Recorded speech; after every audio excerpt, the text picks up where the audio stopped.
Allah Ta'ala cerita pada kita Nabi Musa AS ditawarkan untuk berkahwin dengan salah seorang daripada dua orang anak perempuan Nabi Shu'aib. Sebahagian ulama tafsir mengatakan Nabi Shu'aib, sebahagian ulama tafsir mengatakan seorang syekh yang alim, seorang syekh yang alim yang mengikuti ajaran Nabi Shu'aib ketika itu. Assalamualaikum warahmatullahi wabarakatuh.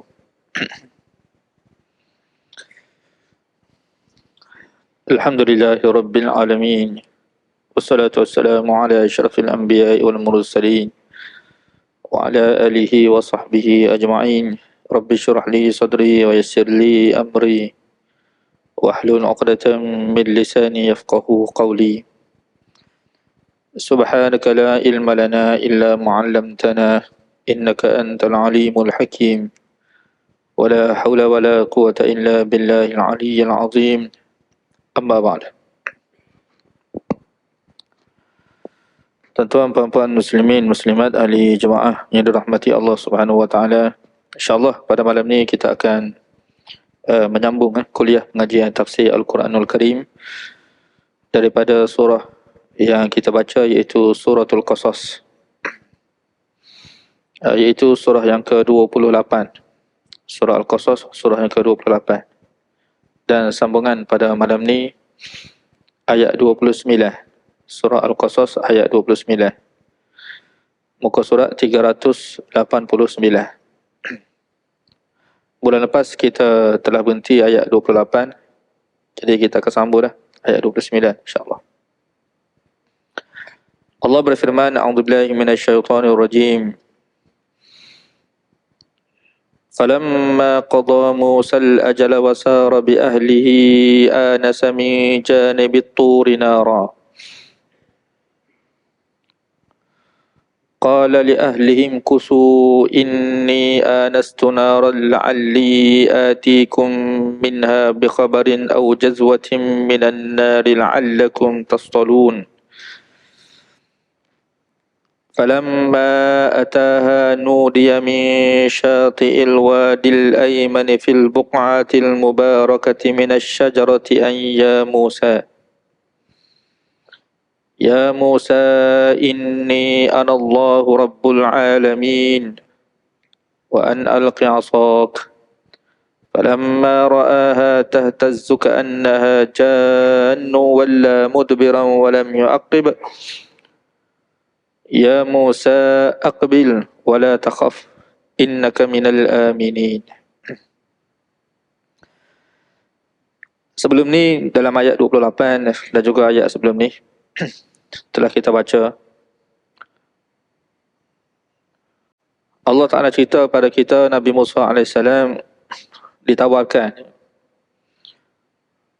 untuk berkahwin dengan salah seorang daripada dua orang anak perempuan Nabi Shu'aib. Sebahagian ulama tafsir mengatakan Nabi Shu'aib, sebahagian ulama tafsir mengatakan seorang syekh yang alim, seorang syekh yang alim yang mengikuti ajaran Nabi Shu'aib ketika itu. Tak kira lah. Jadi Nabi Musa AS ditawarkan untuk berkahwin dengan salah seorang daripada dua orang anak perempuan Nabi Shu'aib. Jadi Nabi Musa AS terima dah. Mahar atau mas kahwinnya, iaitu Nabi Musa AS perlu bekerja dengan Nabi Shu'aib selama 8 tahun. Selama 8 tahun. Dan Nabi Shu'aib memberikan pilihan kepada Nabi Musa AS untuk menyempurnakan sehingga 10 tahun. Sama ada 8 tahun itu maknanya kewajipan, 10 tahun itu pilihan. Mana sekiranya Nabi Musa nak bekerja sehingga 10 tahun, tak ada masalah apa-apa. Pilihan ke atas Nabi Musa AS untuk buat keputusan. Jadi ulama tafsir menyebut Nabi Musa AS memilih 10 tahun. Nabi Musa AS memilih 10 tahun. Kemudian kita sambung ayat 29. Falamma qada Musa al-ajala. Apabila Nabi Musa AS qada ni maknanya menyempurnakan. Bila Nabi Musa menyempurnakan ajal tempoh yang telah dijanjikan, yang telah diadakan oleh Musa AS bersama dengan mentua dia, sama ada 8 tahun atau 10 tahun. Tapi ajal di sini maksud 10 tahun sebab Nabi Musa buat pilihan 10 tahun. Jadi menyempurnakan tempoh yang dijanjikan, yang dipersetujui, akan dijadikan yang dipersetujui di antara kedua-duanya. Jadi ketika itu Nabi Musa AS membuat keputusan untuk pulang semula ke Mesir. Untuk pulang ke Mesir bersama dengan isteri dia lah ketika itu. Dan sebahagian ulama tafsir mengatakan dengan binatang-binatang dia sekalipun dia bawa juga sekali. Itu tidak penting, yang pentingnya isteri dia. Jadi Nabi Musa AS buat keputusan untuk pulang. Kita kena ingat Nabi Musa AS pulang ke Mesir ni bukan kerana nak berjumpa dengan Fir'aun, tidak. Tapi kerana kerinduan Nabi Musa AS terhadap keluarga dia. Sebab di Mesir, ketika mana Nabi Musa AS, ketika peristiwa ni berlaku, Nabi Musa AS rindu kepada ibu dia, ya, kepada abang dia Harun, dan juga kepada kakak dia, yang masih berada di Mesir. Sebab ketika dia melarikan diri dulu, ya, tak sempat berjumpa dengan mereka ni. Sebab Nabi Musa tu keluar ketika tu. Tu keluar. Ya. Itu maksud utama. Bahkan dalam hati Nabi Musa AS ni tidak ada keinginan pun nak berjumpa dengan Fir'aun. Lalu Nabi Musa AS pulang ke Mesir ni dalam keadaan rahsia ataupun dalam keadaan tersembunyi. Ini cerita ni kita kena ingat sebab akan datang ni ada hubungan, ada kaitan yang saya akan sebut nanti. Jadi ketika itu dia pulang pada waktu malam, wasara, dan dia berjalan, bersama dengan isteri dia pada waktu malam. Sarah ni berjalan pada waktu malam. Sarah berjalan pada waktu malam bersama dengan isteri dia, untuk pulang ke Mesir. Sampai satu ketika Nabi Musa AS tersesat jalan. Tersesat jalan. Maknanya tak berjumpa arah. Sebab waktu malam, waktu yang agak sukar untuk mencari arah menuju ke Mesir. Jadi Nabi Musa AS pada ketika ini, dia sesatlah, dia tak tahu arah mana yang dia nak tuju. Lalu ketika itu Allah Subhanahu wa taala jadikan peristiwa yang berlaku pada ketika ini, apabila dia sampai berdekatan dengan Bukit Tursina, dia melalui Bukit Tursina, ketika itu dia tengok ada api. Ana sami janibi turi nara. Dan dia telah melihat di sebelah ataupun di sisi Bukit Tursina itu, ada api yang menyala. Ada api yang menyala. Jadi dalam ilmu Nabi Musa AS, apabila ada api, ni hukum adat lah, hukum adat. Hukum akal ataupun hukum adat kita panggil. Bila ada api, tentu sekali ada manusia. Sebab api tidak menyala kecuali ada manusia yang menyalakan api. Itu hukum adat. Kan? Mana bila kita dalam ilmu Nabi Musa AS, Nabi Musa tak nampak manusia, tak nampak ada orang ketika itu. Cuma yang dia nampak api. Sebab waktu malam memang manusia tak nampak. Kalau ada api, kita akan nampak api lah. Kan? Jadi hukum akal, mana ilmu yang ada pada Nabi Musa AS, bila ada api, ada manusia. Kira-kiranya Nabi Musa AS nak pergi ke tempat api itu untuk berjumpa dengan manusia, nak bertanyakan khabar. Jadi dia kata, la'alli, dia berkata kepada isteri dia. Qala, kata Musa AS kepada isteri dia, umkusu inni anastu nara. Kamu tinggal di sini sekejap. Kamu duduk di sini sekejap. Aku nak pergi ke tempat api itu, nak mendapatkan api, nak pergi ke tempat api itu. Jadi Nabi Musa AS pergi ke tempat api itu untuk apa? La'alli atikum minha, mudah-mudahan aku dapat membawa kepada kamu daripada tempat api itu bikhabarin, dengan satu perkhabaran, dengan satu berita. Berita yang akan ditanya oleh Nabi Musa AS. Ulama tafsir kata arah tuju untuk ke Mesir. Sebab Nabi Musa dalam keadaan tersesat ketika ini, tentu sekali dia memerlukan seseorang untuk bertanyakan khabar, arah nak tuju. Jadi Nabi Musa AS pun kira-kiranya dalam ilmu dia, bila dia tengok ada api di sana, jadi tentu sekali ada manusia yang menyalakan api. Kalau tidak beberapa orang manusia pun salah sekurang-kurangnya seorang. Mana manusia tentu sekali ada di situ. Jadi nak bertanya kepada manusia lah, untuk mendapat satu perkhabaran, berita, arah tuju ke Mesir daripada orang tersebut. Mungkin dia boleh bagi tahu sesuatu. Ini kita cerita ilmu Nabi Musa AS. Ilmu Nabi Musa AS. Ni ya.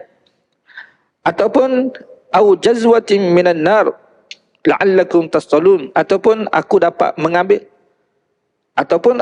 mengambil daripada api itu satu puntung api, mana satu unggun api, yang mana boleh digunakan unggun api ini untuk memanaskan badan kamu. Dia bagi tahu pada isteri dia. Mana ada dua lah.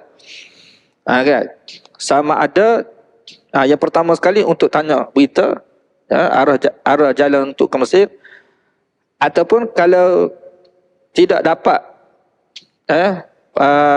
maksudnya berita ni tidak diperolehi, maka sekurang-kurangnya dia dapat minta sedikit api. Sekurang-kurangnya dia dapat minta sedikit api untuk digunakan faedah dia. Ini ilmu Musa. Jadi Nabi Musa AS, daripada peristiwa api yang berlaku ini, Nabi Musa AS dalam ilmu dia dapati itu faedah dia. Itu faedah. Faedah yang diperolehi daripada api tersebut. Ini berdasarkan ilmu Nabi Musa AS. Tetapi Allah Subhanahu Wa Taala nak memberikan kepada Nabi Musa AS ilmu yang lebih faedah lagi. Yang lebih lagi berfaedah untuk Nabi Musa AS.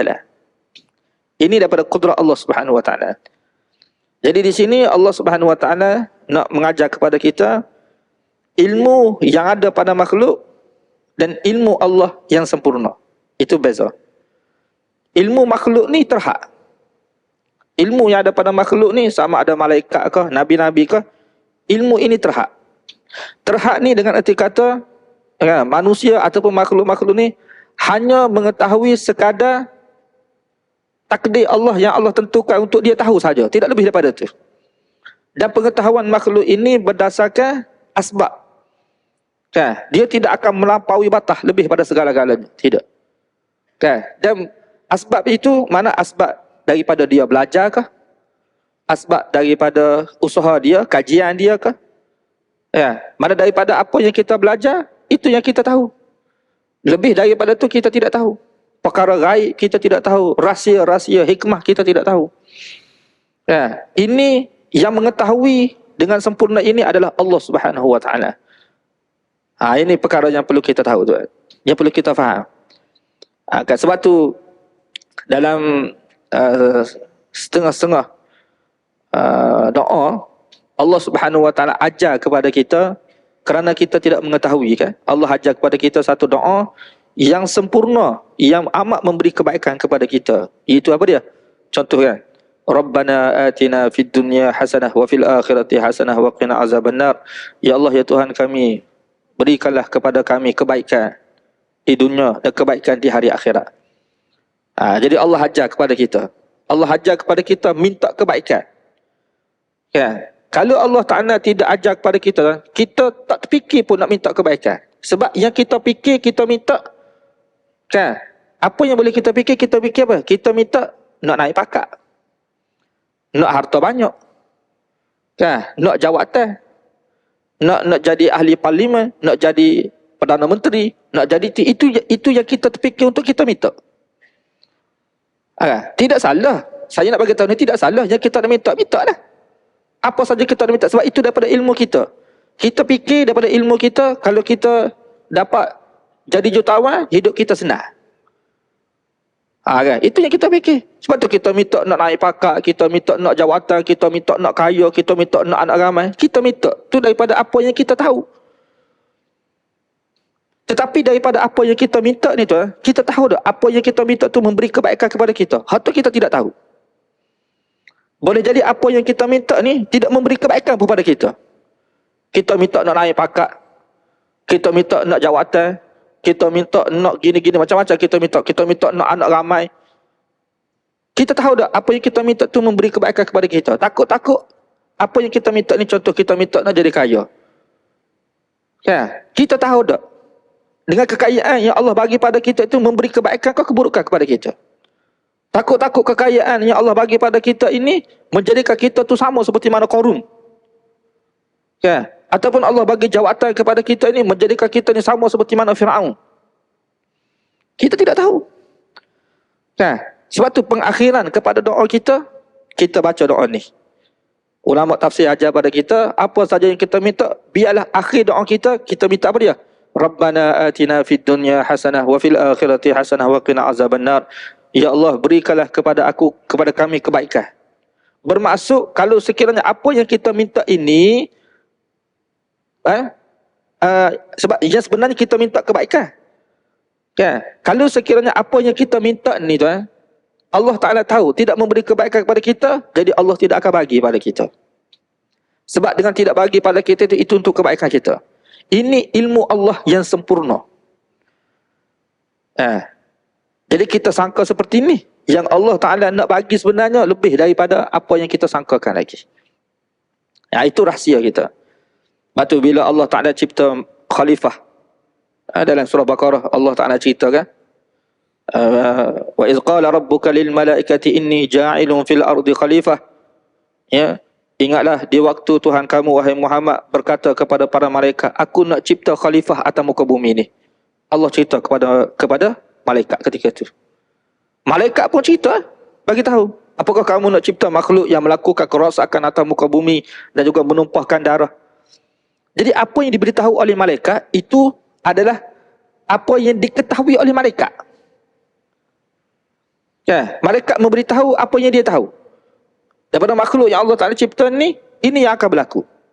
Allah jawab apa dia? Inni a'lamu ma la ta'lamun. Sesungguhnya aku mengetahui perkara yang kamu tidak tahu. Ya malaikat kata melakukan kerosakan atas muka bumi. Ni siapa dia ni? Kita ni lah. Kalau sebenarnya kita ni melakukan kerosakan atas muka bumi ke? Atau memakmurkan bumi Allah? Kalau sebenarnya. Sekarang dia memakmurkan bumi Allah, siapa dia? Malaikat ke manusia? Manusia. Sebelum tu malaikat tidak tahu.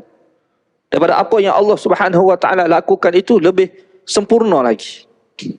Jadi di sini, maknanya Nabi Musa AS, dia pergi ke Bukit Tursina kerana dia tengok api ni. Dia dalam ilmu dia nak faedah daripada api atau daripada manusia yang berada dekat dengan api. Itu keinginan dia. Keinginan Nabi Musa AS. Daripada ilmu Nabi Musa, dia ingin seperti itu. Mana kalau dia dapat berita, dia dapat api, bagi dia dapat manfaat dah lah. Cukup dah lah. Manfaat untuk perjalanan hidup, untuk perjalanan dia pergi ke Mesir. Manfaat duniawi. Yang Allah Ta'ala nak bagi kepada Nabi Musa AS ini, di situ, bukan manfaat duniawi, manfaat ukhrawi. Yang Allah nak bagi. Jadi kita kena faham pemberian Allah kepada kita ni. Ya. Jadi di sini nak menunjukkan kepada kita kesempurnaan ilmu Allah Subhanahu Wa Ta'ala. Jadi kadang-kadang perkara yang Allah bagi ni di luar daripada jangkaan kita. Ini Allah. Jadi apabila Nabi Musa AS pergi ke sana, pergi ke falamma ataha, apabila Nabi Musa AS pergi ke tempat api, yang dia tengok ada api tersebut, dia pergi. Dia tengok mana ada manusia. Tak ada manusia. Okay. Jadi tengok. Berlaku peristiwa bercanggah. Dia panggil khariqul adah. Peristiwa yang bercanggah dengan adat. Ini kudrat Allah Subhanahu Wa Ta'ala. Contoh sini Allah bagi tahu pada kita, cerita pada kita. Allah zahirkan kudrat dia kepada kita ini daripada penciptaan dia. Penciptaan Allah Subhanahu Wa Ta'ala ini dalil kudrat Allah Subhanahu Wa Ta'ala. Ada dua cara. Ya. Pertama, Allah mencipta dengan asbab. Allah Subhanahu wa taala sebut dalam ayat lain, wa ja'alna likulli syai'in sababa. Kami jadikan setiap segala sesuatu itu ada asbab dia. Asbab. Ya, kalau kita nak anak, asbab dia kita kena berkahwin baru dapat anak. Contoh kalau nak anak kena kahwin baru dapat anak. Anak tu Allah cipta. Kena faham, Allah cipta. Bukan suami atau isteri itu yang menjadikan anak je, tidak. Allah yang menciptakan anak. Cuma ciptaan Allah melalui asbab di sana. Jadi semua perkara dunia ni asbab. Ada asbab dia. Kita sebut darul asbab. Tempat yang Allah Ta'ala cipta asbab ni berlaku. Jadi semua perkara kita nak, kita kena melalui asbab ni. Nak rezeki, tuan-tuan sekalian, kena kerja. Kerja itu asbab untuk kita dapat rezeki. Kan? Jadi kalau kita kata nak rezeki, duduk saja-saja sampai mati, kita tidak akan dapat rezeki. Kalau kata nak rezeki, kita kena kerja. Tapi bukan pekerjaan kita yang memberikan rezeki pada kita. Allah yang bagi rezeki pada kita. Kerja kenapa? Arahan, perintah daripada Allah SWT. Kalau kita nak buah durian, kita kena tanam tu pokok durian. Tanam dulu benih. Sebab dia kita kena tanam. Tunggu 7 tahun. Kita siram dan sebagainya. Nah, yang menumbuhkan itu siapa dia? Bukan kita. Allah. Dalam surah Waqiah, tuan-tuan, surah Waqiah antara surah yang kita sentiasa baca. Pertama, Allah Subhanahu wa taala sebut apa? Afara'aitum ma tumnun? Kamu tak perhatikah kepada air mani yang kamu pancukkan? A antum takhluqunahu am nahnul khaliqun? Kamukah yang menciptakan manusia atau kami yang menciptakan manusia? Ya. Mana kalau kita nak anak, kena berkahwin bersama dengan isteri, kan? Apabila suami isteri bersama ni, maka mengandung. Menjadikan dia mengandung tu, anak ada dalam perut isteri itu siapa dia? Kita kah? Allah Ta'ala tanya, kita kah? Kamu kah yang menciptakan anak kamu, anak manusia itu? Atau kami? Jawab. Allah Ta'ala tanya. Tengok. Asbab. Tapi kita kena faham, yang mencipta itu adalah Allah Subhanahu wa taala. Itu pertama. Yang kedua dalam surah Waqiah, tengok, tiga hujah daripada Allah Subhanahu wa taala. Tadi Allah Ta'ala sebut. Kemudian Allah kata, afara'aitum ma tahrusun? A antum tazra'unahu am nahnu zari'un? Kamu tidak perhatikah kepada tanaman yang kamu tanam itu? Biji benih yang kamu tanam itu. A antum tazra'unahu am nahnu zari'un? Kamukah yang menumbuhkan benih yang kamu tanam itu atau kami? Allah bagi tahu. Terus kena kita nak buah mangga, buah durian, kita ambil biji durian, kita buat tanah. Itu perbuatan kita tanah. Kemudian daripada kita tanam ni tumbuh, apa panggil? Tumbuh benih, apa panggil? Tumbuh tunas. Daripada tunas itu menjadi dahan. Terus kena bila kita tanam benih, itu kita tanam. Yang menumbuhkan benih itu siapa dia? Allah tanya, siapa dia menumbuhkan? Kamukah yang menumbuhkan benih yang kamu tanam itu sehingga terkeluar tunas, sehingga terkeluar batang apa semua, sehingga keluarnya buah durian itu? Kamukah atau kami? Allah bagi tahu. Tak ada siapa dia pun berkuasa, tuan. Kita hanya tanam saja. Seperti mana air mani tadi lah. Kita hanya boleh pancukkan saja air mani tersebut. Yang menukarkan air mani menjadi manusia itu siapa dia? Allah Subhanahu wa taala. Begitu juga buah-buahan, tanaman. Kita hanya tanam benih, yang mengeluarkan benih itu jadi pokok itu Allah Subhanahu wa taala. Dan yang ketiga Allah Taala sebut apa dia? Afara'aitumun nar afara'aitumun nar allati turun? Kamu tak perhatikah kepada api yang kamu nyalakan? Api, seperti mana api sini? Mana bila kita nak api tu sebenarnya, zaman kita cerita zaman dululah. Ni kita kena cari batu, kena gosok-gosok batu apa semua, barulah boleh keluar api. Jadi yang mengeluarkan api itu siapa dia? Kita kah? Atau Allah Subhanahu wa taala? Kalau kita duk gosok tu, saya tak pernah lalui, mungkin tuan-tuan dulu pernah lalui lah cara nak dapatkan api kan. Ataupun zaman kita sekarang ni lebih canggih lagi.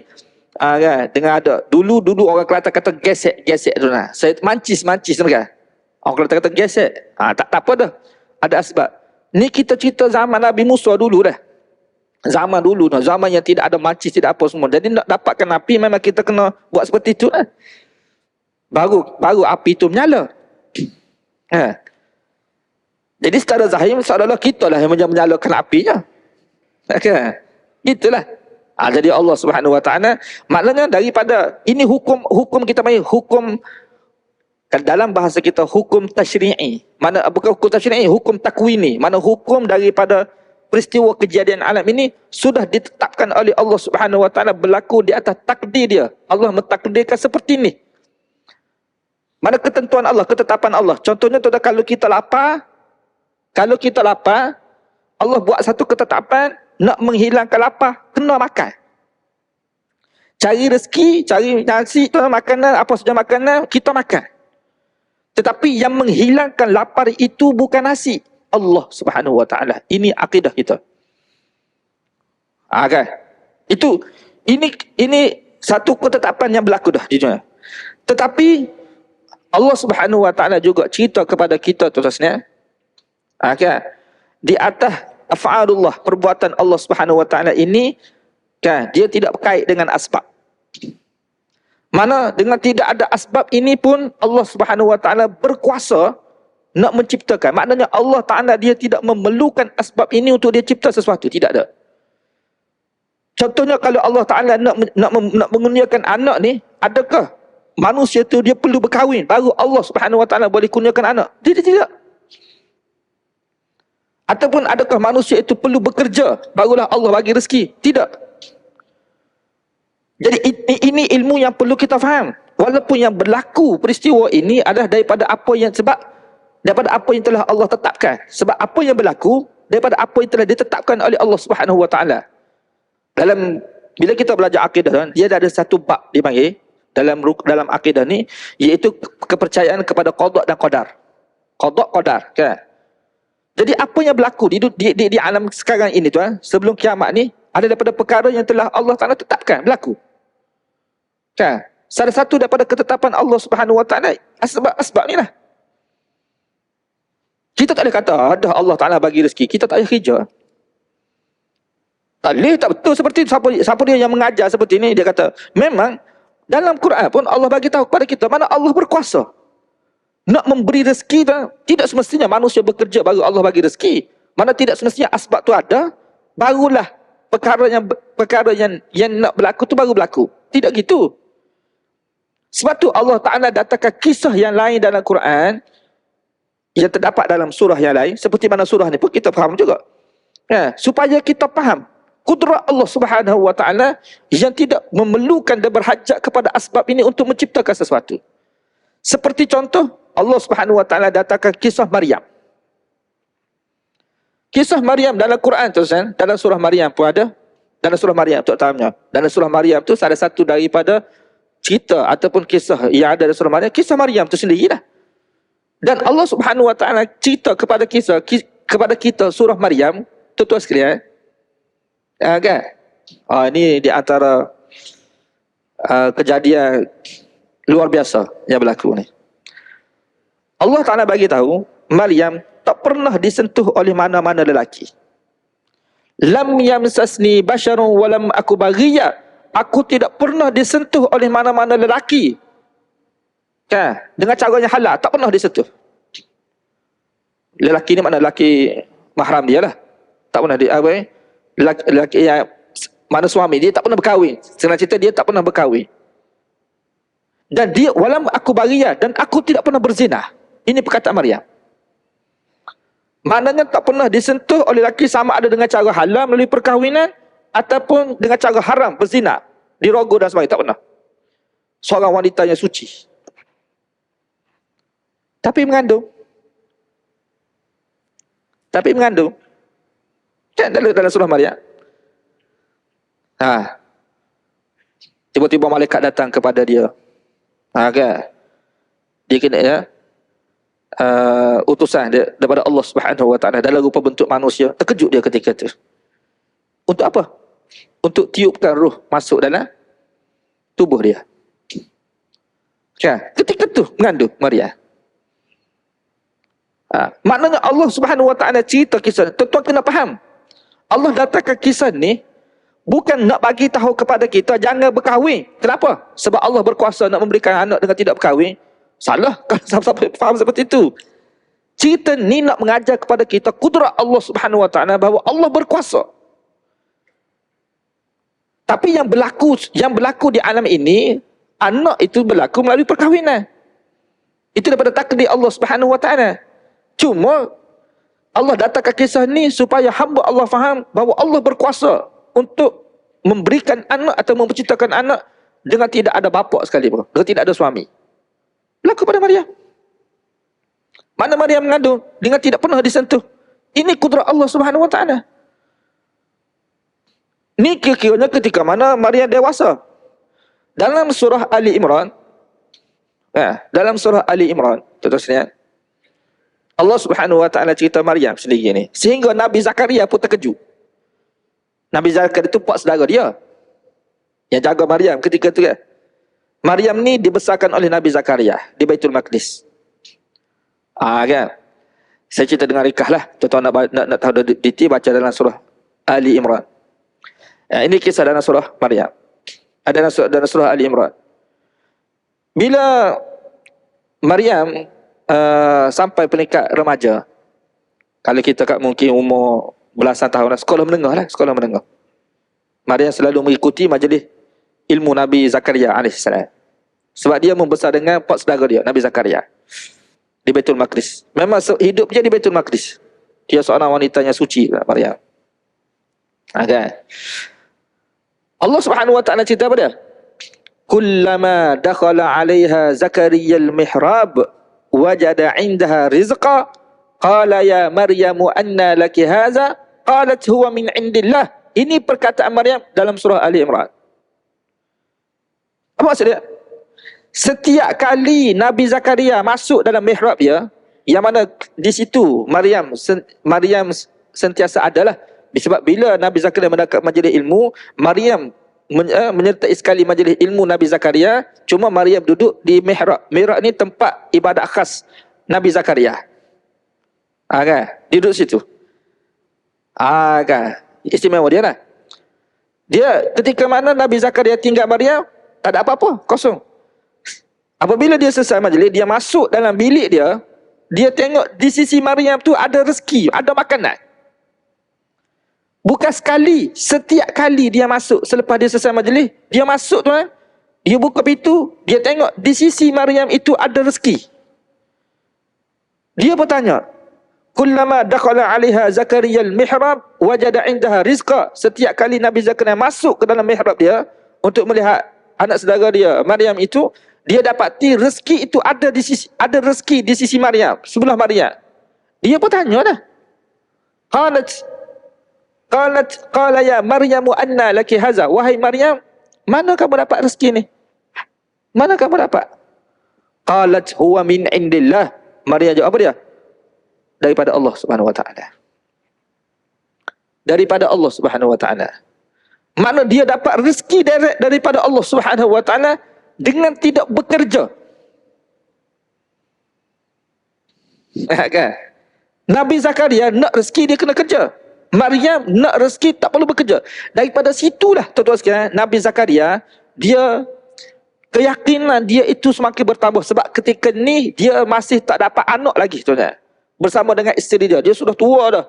Isteri dia pun mandu, dia pun tua, tak mampu dah ketika tu untuk berusaha dapatkan anak.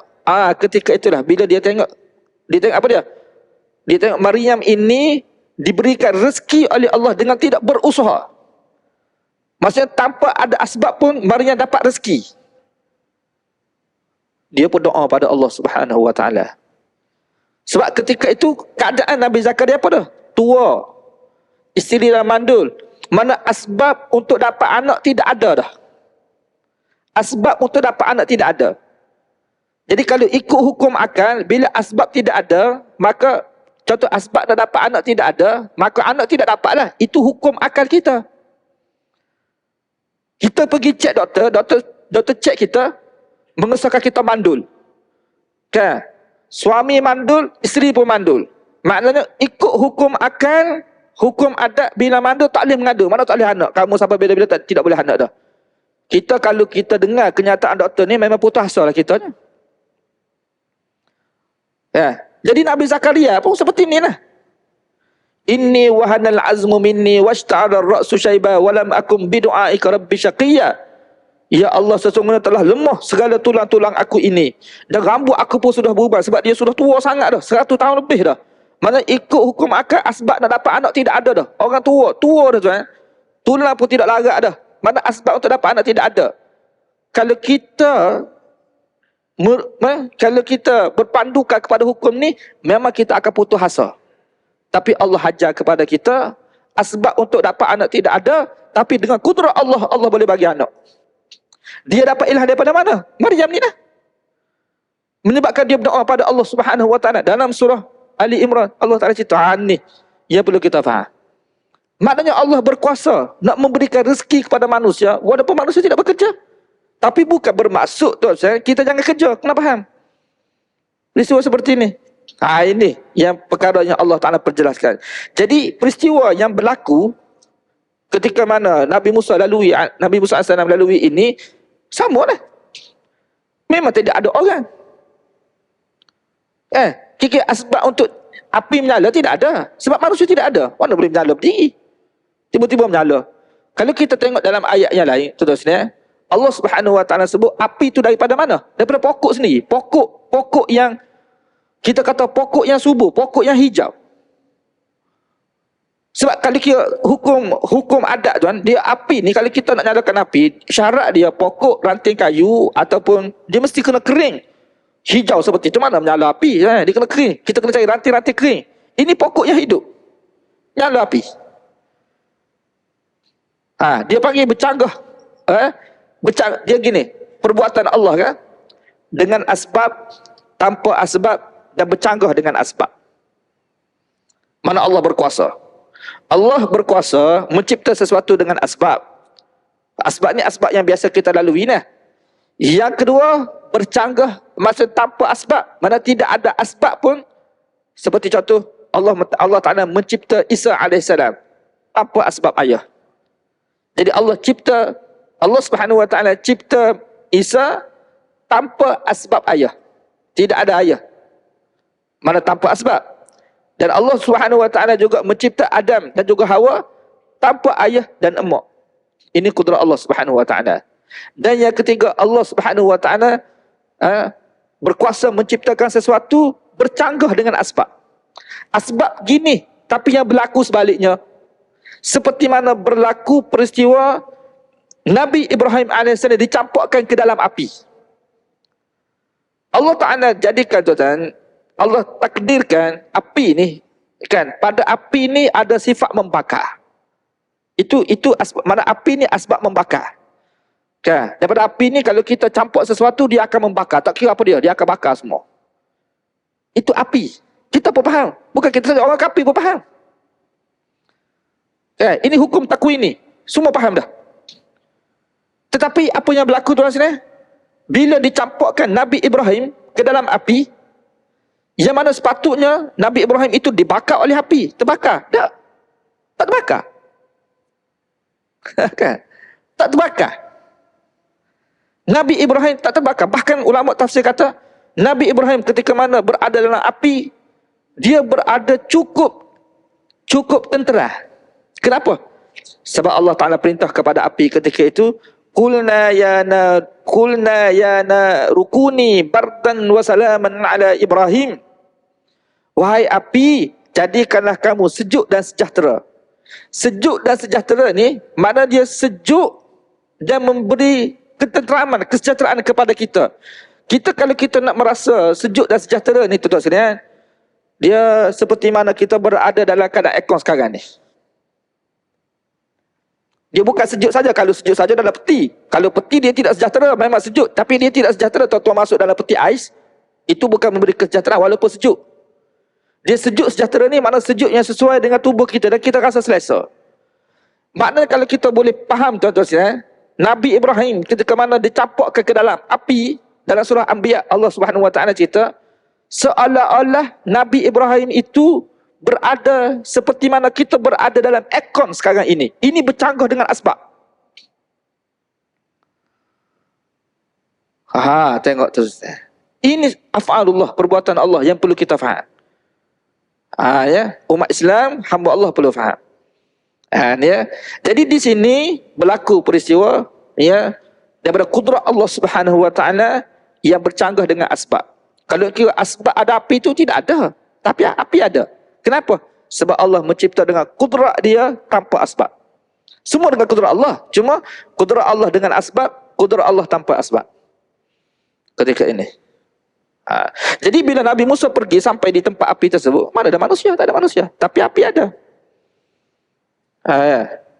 Nabi Musa AS inginkan daripada peristiwa api ini dua perkara yang kita sebut tadi. Pertama, azan kah? Di mana ya? Pertama, dia nak berita untuk dia keluar. Dia berita jalan keluar ke Mesir. Kan? Yang kedua, unggun api untuk memanaskan badan. Tapi bila dia sampai di sini, tengok falamma ataha, apabila Nabi Musa sampai di tempat api tersebut, nudiya min syati'il wadil aiman. Diseru Nabi Musa AS di sebelah tepi wadi. Wadi ni lembah. Maknanya di Bukit Tursina itu, di tepi dia di bahagian kaki, kita kata kaki bukit lah, dia ada lembah. Dan di sebelah kanan lembah tersebut, di sebelah kanan di lembah yang diberkati itu ada pokok, dan Nabi Musa AS diseru daripada pokok tersebut.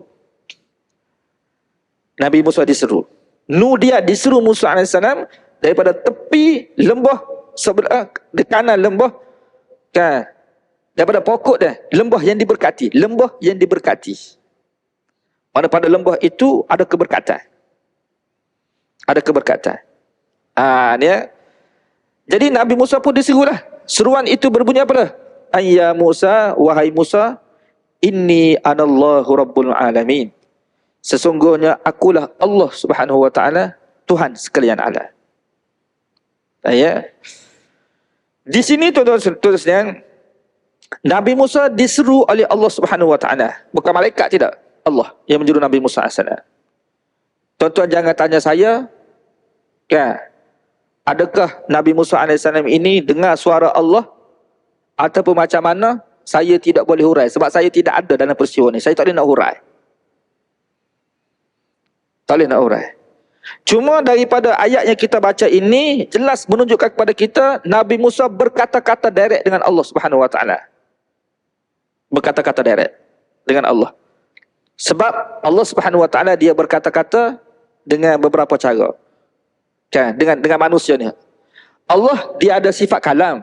Salah satu daripada sifat Allah bila kita belajar akidah, salah satu daripada sifat Allah, Allah bersifat kalam, mana Allah berkata-kata. Allah tidak bisu, dia berkata-kata. Kan? Ini akidah kita. Ni tidak ada khilaf, tidak keliru dah kita. Kita wajib berintikad Allah berkata-kata.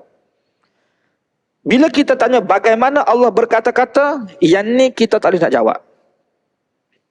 Tidak ada siapa boleh jawab. Cuma Allah Subhanahu wa taala sebut dalam Quran ayat yang lain lah. Allah sebut apa dia? Wa ma kana li basharin ay yukallimahu Allahu illa wahyan aw min wara'i hijab aw yursila ilaihi rasulan fayuhya bi iznihi ma yasha. Ini ayat Allah Subhanahu wa taala yang memperjelaskan kepada kita Allah berkata-kata dengan makhluk. Apa maksud dia? Wa ma kana li basharin ay yukallimahu Allah. Tidaklah patut bagi seseorang manusia ini Allah berkata-kata dengan dia, kecuali illa wahyan, kecuali dengan cara Allah memberikan wahyu kepada, memberi ilham atau wahyu kepada manusia tersebut. Mana Allah kalau kita Allah bagi ilham dah. Itu cara Allah berkata-kata. Mana Allah bagi ilham kepada kita. Ya. Kepada Nabi kita panggil wahyu. Maknanya ilham itu kita panggil wahyu. Mana Allah Subhanahu wa taala memberi wahyu kepada nabi-nabi tersebut. Dengan cara cetusan hati dan sebagainya lah.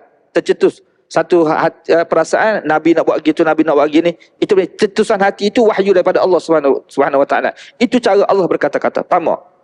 Yang kedua, au min wara'i hijab. Ataupun Allah berkata-kata di sebalik tabir. Berkata-kata di sebalik tabir ni maknanya ada hijab, ada tabir. Tapi berkata-kata direct. Seperti mana Allah berkata-kata dengan Musa. Allah berkata-kata secara direct tapi di sebalik tabir. Yang masuk di sebalik tabir ni maknanya ada hijab di antara Allah dan Musa. Tapi Allah berkata-kata direct dengan Musa. Kan? Kalau tuan-tuan tanya kepada saya, kan, adakah Nabi Musa dengar? Cuma sekarang ini dia timbul perbahasan ulama gini. Kalam Allah bersifat kalam kan? Jadi kalam Allah Subhanahu Wa Taala ni dia macam mana? Berdasarkan Asy'ariyah dan Maturidi, ya, Asy'ariyah Maturidi, dalam akidah Asy'ariyah Maturidi, kalam Allah Subhanahu Wa Taala tidak berhuruf dan tidak bersuara. Kalam Allah tidak berhuruf dan tidak bersuara. Sebab kalam yang ada huruf ada suara ni kalam makhluk. Jadi untuk mensabitkan kalam Allah Subhanahu Wa Taala ni, jadi kita tidak boleh kata kalam Allah itu ada huruf, ada suara. Jadi Allah Taala dia berkata-kata dengan jadi kalam Allah tidak ada suara, tidak ada huruf. Kita bagi lawak kepada azan, kemudian kita sambung sikit insya-Allah. Kita sambung sikit insya-Allah. Berkaitan dengan kalam Allah Subhanahu Wa Taala ini, dari sudut akidah memang kita berintikad Allah itu bersifat kalam dan Allah itu berkata-kata. Cuma situlah maknanya kalam Allah berdasarkan Asy'ariyah dan Maturidi mengatakan kalam Allah itu tidak bersuara dan tidak berhuruf. Tidak bersuara, tidak berhuruf. Tetapi sebahagian daripada ulama mereka tidak setuju dengan pendapat Asy'ariyah ini. Mereka mengatakan seperti mana Imam Bukhari sendiri. Imam Bukhari dalam kitab dia nak mensabitkan kalam Allah Subhanahu Wa Taala ini dia tidak berhuruf tapi bersuara. Cuma bagaimana bersuara yang tu kita tak nak perjelaskan. Tapi bersuara. Kenapa? Sebab ada dalam hadis yang lain, hadis ini hadis ahad. Hadis ahad. Hadis ahad ni mana hadis itu satu jalur saja. Dia bukan hadis mutawatir, tidak. Jadi Asy'ariyah pun tahulah hadis ni. Cuma dalam Asy'ariyah dia tak terima hadis ahad ni sebagai perkara akidah. Tapi Imam Bukhari dia terima hadis ahad. Walaupun hadis ahad tapi hadis ni hadis sahih. Kan? Dalam hadis ni Nabi SAW sebut apa dia? Hadis sahih. Walaupun hadis ahad tapi hadis sahih. Bila hadis sahih boleh sabit akidah. Walaupun Asy'ariyah tidak terima tapi sebagai ulama lain terima. Dia kata yuhsyarullahul ibad. Nabi SAW sebut dalam hadis akan dibangkit Allah yahsyurullahul ibad. Allah Subhanahu Wa Taala akan bangkitkan hamba-hamba dia di pada mahsyar nanti. Fayunadihim, lalu Allah menyeru. Dalam hadis ni dia tidak boleh ada khilaf. Fayunadihim tu siapa yang menyeru?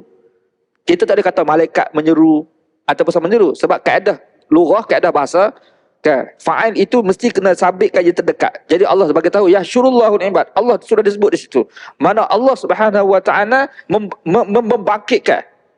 membangkitkan hamba di pada mahsyar nanti. Jadi fayunadim, lalu dia menyeru. Jadi dia menyeru tu kita tidak boleh takwil kepada malaikat menyeru ke malaikat menyeru. Memang Allah sendiri yang menyeru. Fayunadihim, lalu Allah Taala menyeru hamba-hamba dia kan? Fayunadihim bisautihi, lalu Allah Subhanahu Wa Taala menyeru dengan suaranya. Jadi Nabi SAW sebut suara. Jadi bila Nabi sebut suara, maknanya di situ kalam Allah ada suara. Cuma tidak berhuruf lah. Lalu dengan sebab suara ini Allah menyeru dengan suara, fayasma'uhu man qaruba fayasma'uhu man ba'uda kama yasma'uhu man qaruba. Kan? Lalu manusia yang dekat, yang jauh ketika itu mendengar seruan Allah Subhanahu Wa Taala sebagaimana yang dekat itu mendengar. Jadi berlaku pendengaran makhluk ni lah. Jadi makhluk dengar. Kalau kita kata Allah Subhanahu Wa Taala itu tidak bersuara, tidak berhuruf, jadi bagaimana boleh berlaku kalam ini? Tuan-tuan, yang ni saya tak boleh nak hurai. Ya. Jadi kalau tanya macam mana Nabi Musa AS boleh tahu, boleh dengar? Ya. Sebab bila Allah Ta'ala menyeru, tentu sekali Nabi Musa AS dengar. Ada yang mengatakan Allah menyeru, tetapi Nabi Musa AS tidak mendengar suara. Cuma Nabi Musa memahami seperti mana wahyu yang lain lah. Macam wahyu yang Allah Subhanahu Wa Ta'ala memberikan kepada Nabi-Nabi dia itu tidak dengar suara tu. Jadi diketahui oleh Rasul tersebut secara tersendiri. Tapi dalam ayat yang lain Allah Subhanahu wa taala sebut wa kallamallahu Musa taklima. Allah berkata-kata dengan Musa secara direct. Bila kata secara direct, maka ia berbeza dengan cara wahyu yang pertama tadi. Sebab Allah Taala sebut tidak patut bagi manusia ini Allah berkata-kata dengan dia kecuali dengan cara wahyu. Ini cara pertama. Kan? Cara pertama dengan cara wahyu. Maknanya dengan cara Allah memberikan wahyu. Itu cara Allah berkata-kata dengan makhluk dia.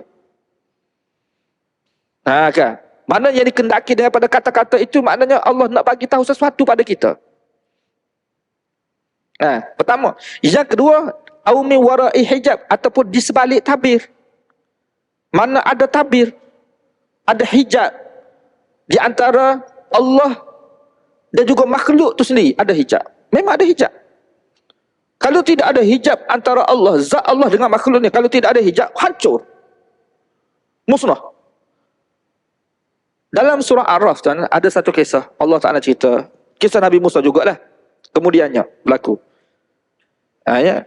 Nabi Musa AS satu ketika dia minta kepada Allah Subhanahu Wa Ta'ala, dia doa. Dia doa apa dia? Qala rabbi arini anzur ilaik. Ya Allah, ya Tuhanku, perlihatkanlah zat kamu. Aku nak tengok zat kamu. Dia minta pada Allah nak tengok zat Allah. Sebab kerinduan dia terhadap Allah Subhanahu Wa Ta'ala tu nak tengok, sehingga dia nak tengok Allah. Dia minta Allah nak tengok Allah. Allah kata macam mana? Qala lan tarani. Kamu tidak akan boleh tengok aku sampai bila-bila. Tak boleh kan? Walakin zur ilal jabal. Akan tetapi wahai Musa, kamu tengok kepada bukit. Ketika ni Allah arahkan Musa AS tengok pada satu bukit. Kan? Selepas Nabi Musa tengok saja bukit tersebut, Allah kata apa? Falamma tajalla rabbuhu ja'alahu dakkan wa qarra Musa sa'iqah. Ini cerita Allah dalam Quran. Apabila Allah tajalli. Tajalli ni makna buka hijab. Sebab sebelum tu ada hijab. Antara bukit dengan Allah ni ada hijab. Kan? Bila Allah buka hijab, apa berlaku? Berkecai. Gunung berkecai. Gunung. Tajalli Allah Subhanahu Wa Ta'ala itu menjadikan gunung yang kuat ni, sebab Allah Ta'ala sebut gunung ni sebab gunung tu kuat. Salah satu makhluk yang kuat dalam Quran ni. Mana bila Allah buka hijab, berkecai gunung ketika itu, hancur berkecai. Wa kharra Musa sa'iqa. Lalu Nabi Musa bila tengok bukit tu berkecai, pengsan Musa alaihissalam. Pengsan. Jadi kalau sekiranya bukit pun tak boleh, kita kata tak dapat nak menanggung bila Allah buka hijab manusia. Mana lebih kuat manusia dengan bukit? Kalau bukit pun berkecai, manusia. Sebab tu dalam ayat yang saya baca tadi, Allah berkata Allah menyeru di sebalik tabir dia panggil. Ada hijab. Jadi tidak akan berlaku Nabi Musa tengok direct, tidak akan tengok zat Allah Subhanahu Wa Ta'ala. Cuma berkata-kata secara direct lah. Secara detail tuan, tak payah kita pening kepala lah nak fikir pasal ni kan. Kita terima dah Allah sebut Allah berkata-kata direct, kita terima Allah berkata-kata direct. Kaifiyah itu kita tidak tahu sebab kita tidak berada bersama dengan Musa. Kecuali kita ada sekali di situ, kita boleh tengok. Dengar kau macam mana kau. Jadi kalau kita tanya, adakah Nabi Musa dengar? Atau kita tak tahu dah Nabi Musa dengar ke, Nabi Musa faham begitu ke. Yang tu tidak penting sebenarnya untuk kita tahu. Yang penting apa dia? Kandungan kalam Allah Subhanahu Wa Ta'ala tu. Kandungan tu penting. Kita terus sebut tadi tiga hijab, tiga cara. Yang kedua di sebalik tabir. Dan yang ketiga Allah Subhanahu Wa Ta'ala sebab apa? Au yursila ilaihi rasulan fayuhya bi iznihi ma yasha.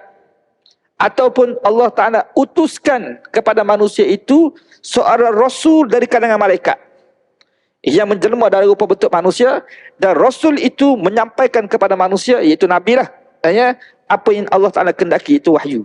Jadi tiga cara. Tiga cara ini Allah berkata-kata dengan manusia. Tidak ada cara lain dah. Kan? Ini Allah Ta'ala sebut dalam ayat yang lain. Cuma yang berlaku kepada Nabi Musa AS ini yang kedua tadi. Dan kepada Nabi SAW pun berlaku juga secara direct. Iaitu ketika mana Nabi SAW dalam peristiwa Isra' dan Mi'raj di Sidratul Muntaha sana. Itu tidak melalui Jibril. Itu Nabi SAW berkata-kata direct dengan Allah Subhanahu Wa Ta'ala. Tetapi ada tabir. Waktu bila selesai peristiwa Isra', Sahabat tanya, kamu tengok ke Allah Subhanahu Wa Taala? Nur. Nabi kata, cahaya macam mana aku nak tengok? Jadi cahaya itu sebagai hijab lah. Hijab. Kan? Dan memang manusia pun tidak akan dapat melihat Allah Subhanahu Wa Taala dalam kehidupan di dunia ni. Cuma dalam akidah kita, satu masa nanti kan, kita akan dapat melihat zat Allah Subhanahu Wa Taala. Bila? Dalam syurga.